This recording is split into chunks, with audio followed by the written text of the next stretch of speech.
ọzọ nchọrọ ime ka unu mata bụ Ndi Udogachi abịara kpọrọ m. Muo Mmiri sikwa na ndị udo na-achị na ndị agụ na-eche mba n'ọkwa nwa ka Fabian netarịa na fa abịala ọkpọkpụrụ ya na fa abịala o wee fefe ọgwụ fa hapụzi ife Fabian mebe ife ọzọ. Hei, ka o mechalụ vidio a ka Eze Ugo pụtara wee sị na Muo Mmiri na-asị asị na ọ chọghị ikwu nke bụ eziokwu na ndị udo na-achị bịakwara bịa kpụrụ ya.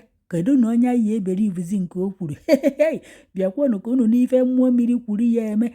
Ndị bụ ya agagharị n'ihu akwụkwọ na-asị na-abịa kpụrụ ya. Ọ na-abụ m ka ọ na-agwa ka ndị otu anyị unu egekwa ife Eze Ugo gwara ya na Eze Ugo na-akọwa na-akpụji ya kama na-ahapụrụ ya na kama Muo Mmiri ya abata baa n'ụlọ bịa si ọpụta gbanye kamera na-eme ife onyonyo na-etu ọnụ na ndị udo na-achị abịaghị ọkpụrụ ya. O nwere nchọ ka m kirie on air now because I don't know why sometimes people always like to, no, I don't know how to put it, but people like to spread bad news and false news. Like what I mean by false news are like rumors faster than good news. I don't know why.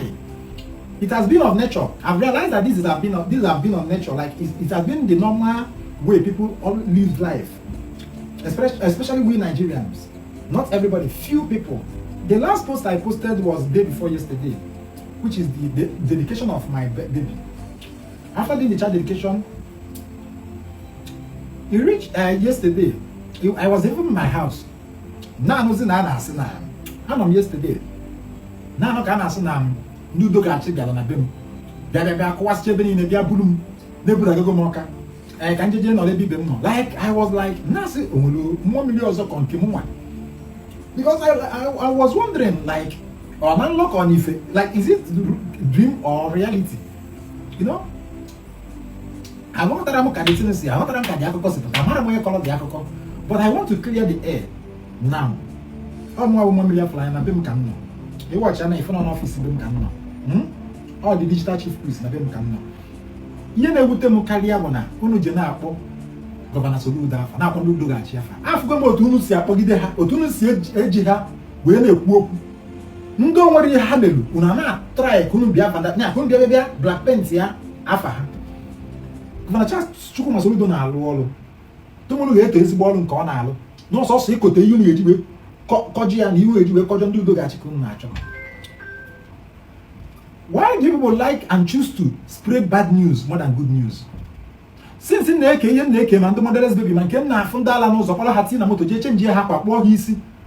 Never had a choy hagalo, another feed vandalize there, repose to you, make or aga vira.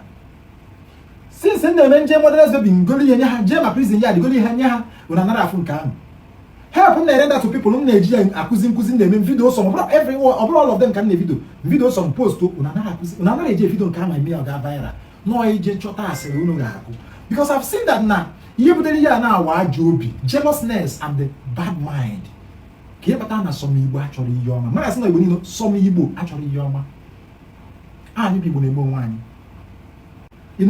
Now yesterday evening, I don't know, now no was a post to Nagari, and that's not get apple on Nabim. No wonder, or one jack apple. Now Ndi Udogachi, Bialanabim, or Bosana gets apple. Police, but one name money below your money. I mean, one name money below your money. Ndi Udogachi, one name money below your money. Governor himself, one name money below your money. So, are you trying to tell me that now? Otu no Ndi Udogachi do to na have one name below your as Moya Mama, Hana got beside that. Sick, I didn't name one in the Chelama, Navaloma. In Kinecha, Hanava. A well to this is the whole thing. Or Governor Sulu Dafa, or Ndi Udogachi, Sena Polomo, now I go Muo Mmiri, Kidia Patalun Jimola Joby. Kidia Patalun Jimulu Nubi. Kidia Patalana, your mamma Milana Katapu, no so conjo. Una focus on Soludo. Kitena from Nnewi to Waka, a for of those. I'm not only come out of Libya. You una focus are who, small Palosa and Gadapama. Una focus on Udogachi, I will the chair for the ocean and do top. Una focus on no so some conjo, came to get your source of fault on Akamado. So also too is we pull your money down, you know, past a few of haters. You haters can be like good people that are watching my video. I'm talking about the haters. I'm not seeing the bloggers in the na about me. Mando say na look it. Mando say na go be abule ko bada goka. Na kwa balu na I don't understand. Ya bana keji go enemy. Many we are called but few we are choosing. O when that all when do biale mo lo. Oh, when that okalo, no when the jaka happen. I don't know if you understand. By men looking, by their fruit you shall know them. I am buried them more. I never going to challenge anybody or I cannot. That's the last thing I can ever do in this life. I can never.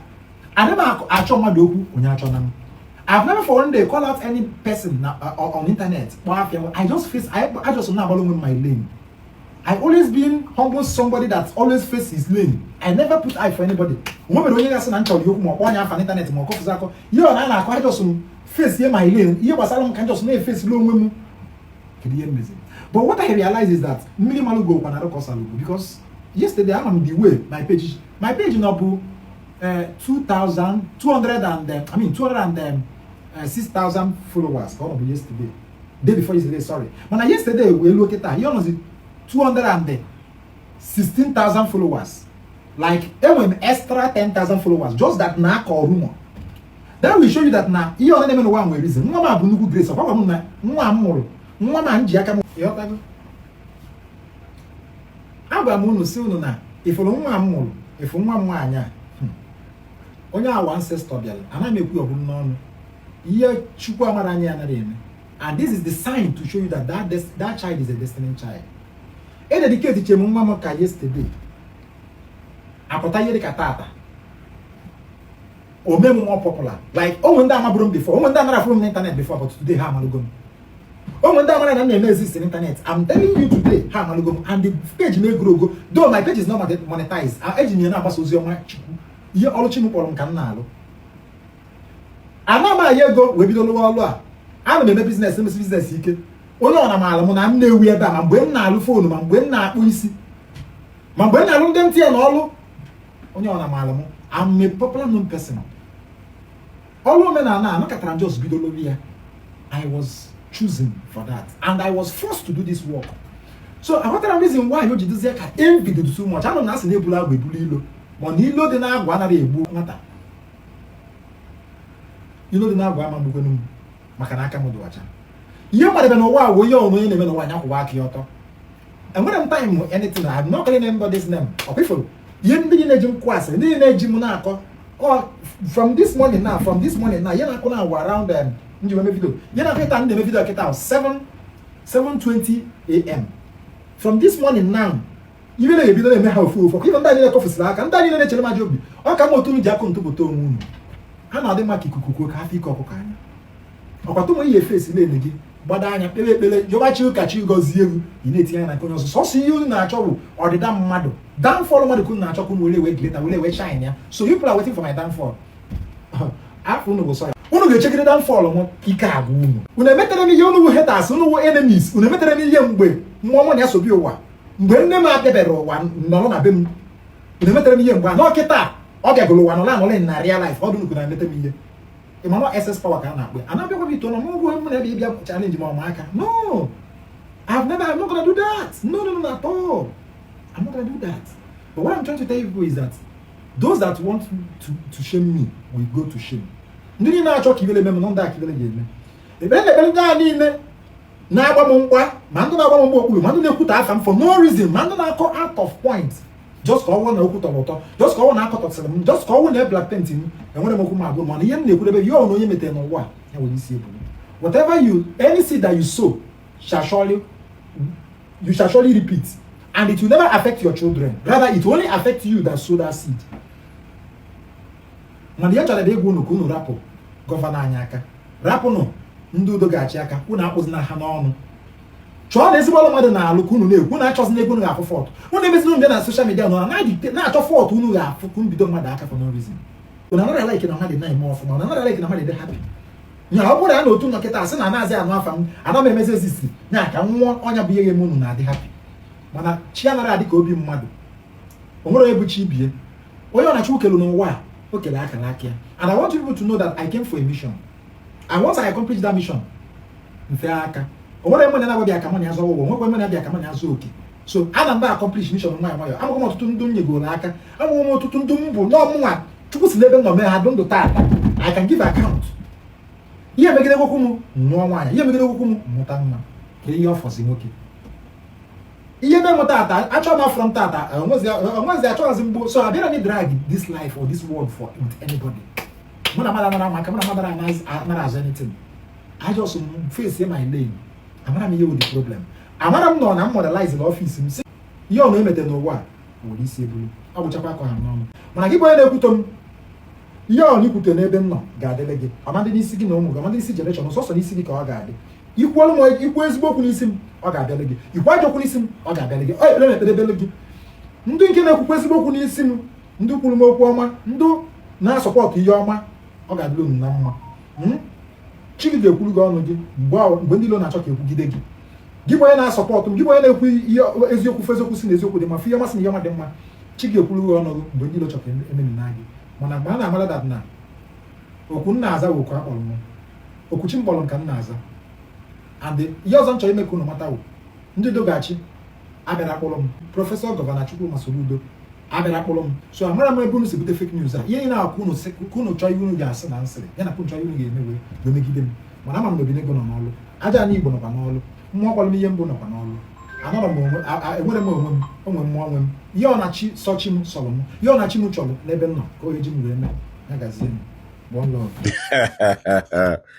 Muo Mmiri afụrụ anya. First of all, let me tell you, welcome back. Yes, let me tell you, welcome back. You know, it was lucky for the second time. This is the second time in a J Okana Bata. This is the second time in a Joka Bata. Man, na pretend na wande mado Ndi Udogachi. Thank God that you did not deny completely that Ndi Udogachi abialobegu. But ne gwara hana agafe. Se ka habia kene ebe ka ha na-eje from side be ajuwe na agafe. Na yotago ebujeri Ijoka kama ori kwuo ni Ijeloka bata. Yotago Ijeloka bata. And somebody do come ma reason patali ijiwe bata. Somebody do come, I know the reason patalo ijiwe bata. So I'm on na achagari anya na ase e na na-ebogide gị kono ga na-ebogide gị. Ya anwụ iyi kịta asị na iru ọka wee bata. Or if you this is the second time in a joker. The first one I got like this. The first one. Most people are malone. This is the second one. It is another chance for you to do what is right. For you to do what is right. So many things in a me. So many things in a me. And the one when you get to Rome, you behave like Romans. You gotta go. Oh, hey, Potana, man, no bury yesterday. So namwede. Kenolo. Name arrest. So in obey according to you, it's a name obey yesterday, in the low namwede. Iweno name arrest. So from morning till Mwede. Go on 1 million flanya did not hear na the rumor of your arrest. Na bagari, why you namwede? Kijuwe man name arrest. Or namwede kimwelu access to your phone. Or namwede keri easy. Ijuwe access to your phone. When I see they may arrest. Okay, can you melu na mgbede ahụ na ịpụta ahụ immediately bịa debunk ya. Can you pata na debunk her yesterday? It has to take till 10 o'clock to 11 o'clock this morning for you to come and debunk rumor of your arrest in Agagari yesterday. And throughout yesterday, you did not post on your post. You did not post on your page from morning yesterday to night. You did not post because in our entertainment Ndi Udogachi biarubegu. Miriam Wilo ebujokun Miriam Wilo bujoko anatapa. Mana na tara na kpuo. Yotago ebuje Miriam Wilo bujoka. Mana Miriam Wilo jechala oka bata na kpuo. So ngonwa jecha bata if you way to do woluo ina kpuo. Malo na ijego nke isi je nke bua. Be very very careful ke yari je nke to. O he bia ba bia na eme ke bia pretend yari ndị mmadụ na onwe ife melu. Ke se tobe Oloma Soludo na ndị otu ya na alu. Ugboro ne kito da na Oloma Soludo na alu na Facebook. It has to take you today to start praising Oloma Soludo na alu. Aye man na alu Oloma. Be very very careful. E what I go? Be very very careful. Hapo maka ife ị na-eme even ịtabiri ile ịtabiri ile sef ebe na-agwa ha na tata awu eke ka afọ. E what I go? Anxiety melugu anxiety melugu ese na ụbọchị nkwọ ọwụ ụbọchị afọ. Anxiety melugu iji wee kwue na kpuo and do what is right. Ọghọta eme ya apụta be bịa me ọwụrụkwuo maka ebujego irulu ọka orikwuo na ịbatago. You need to pretend Ndi Udogachi na so coincidentally ọ na-eme onye Ndi Udogachi bịa ha na-arụbe ya ụwa niile ama na Ndi Udogachi bịa bịa ọsọ uwe onye izi Ndi Udogachi na-agafe sị ka ha bịa kene why o ji wee wuru yesterday ka ha bịa kene and the whole of yesterday from morning till night ị ka na-entertain ha that nọ na mgbede ka ị bịa nwetazi information of your arrest ịghọtago ịpụta ikene ndị otu ka ha nwebe aṅụrị na o nwere ndị na-agwụrụ ọgwụ nọ na panik yesterday hey nna nke ebuje mmụọ mmiri nke ebuje mmụọ mmiri you come ka ha wee pụta from that panic ime video nwere ike ime video ụmụ ebe ya na-ada agba egwu ọha ịpụta don't even try to debunk ije ha ọka debunk kwụna n'iru ha ọka because iruru ọka and this is the second time ị na-eje ọka do very careful in the way you are dealing with people because a sịrị na anụ gbanata na echi iwu nta and ịdịgo nke izi na je nke bụ ana make sure na ije onye nke ịtọ nya wo fife nchọrọ ịgba ọha maka ịbịa ka ịbịa entertain people ka ọ dụ ka ya sị na actually that you are not arrested ọgwụkwọ maka iruru ọka nwanne iruru ọka ịghọtara iruru ọka iruru ọka kama na iruru ọka batakwa ịghọtara and anyị ma risi mkpatara iji wee bata onye Nnewi ọkwenye ibiri na Nnewi nwụrụ anyị ma risi mkpatara iji wee bata do very careful ka the third one ghara ime because the third one ahụ nwere ike mee reason ahụ iji wee bata nwere ike ọ ya wọkụzi ọkara ihe etu a ezugo ife nji wee kwuo okwu n'onwe ndị na-ata gị ma ezugo n'ihi fake news Adam ebu fake news were mara ezugo Adam ebu fake news I know the bula fake news Adam ebu fake news ọhụrụ na ndọrịgo original receipt news ọhụrụ na ndọrịgo original receipt wolu nke a wee malụ m daalụ